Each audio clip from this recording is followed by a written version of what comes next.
Let's clear this up immediately. There's a viral claim going around right now saying that a new US bill allows you to pay taxes in Bitcoin and removes capital gains tax on BTC. That sounds massive, right?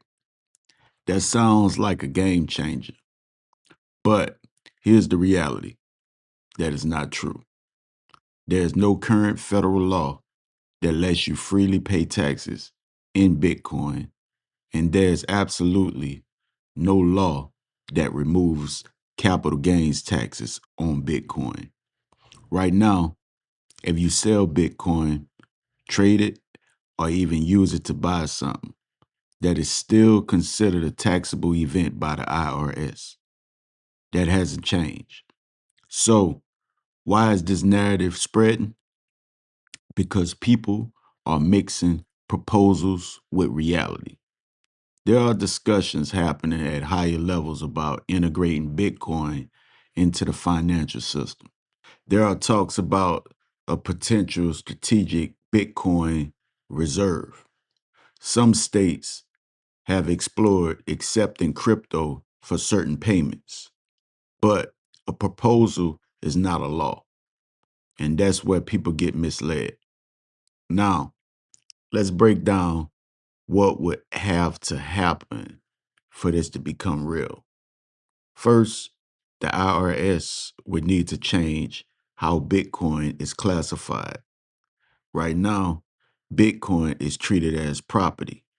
That means every time you use it, it triggers capital gains tax.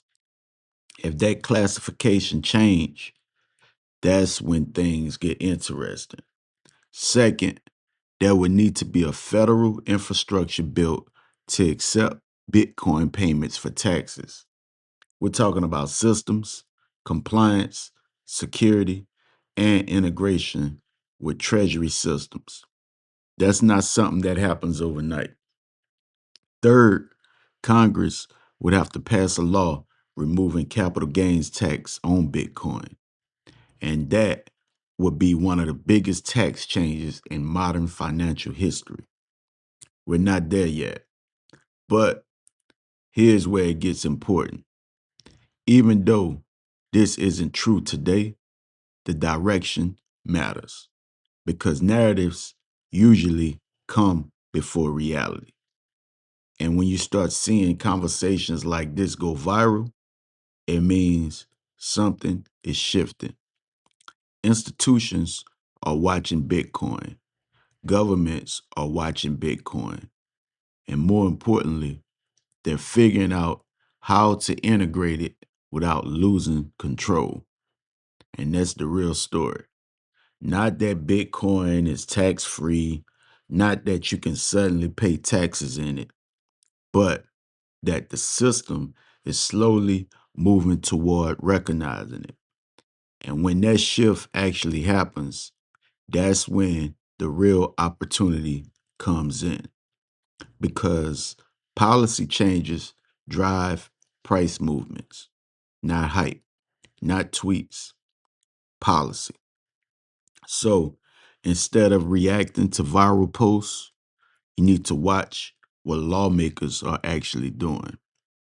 Watch legislation, watch regulation, watch how institutions position themselves. Because by the time the headline says official, the smart money already then moved in. And that's the difference. If you want to stay ahead of what's actually happening in crypto, not just what's trending, subscribe to Starman Media because most people react to headlines, but a few people position before the shift.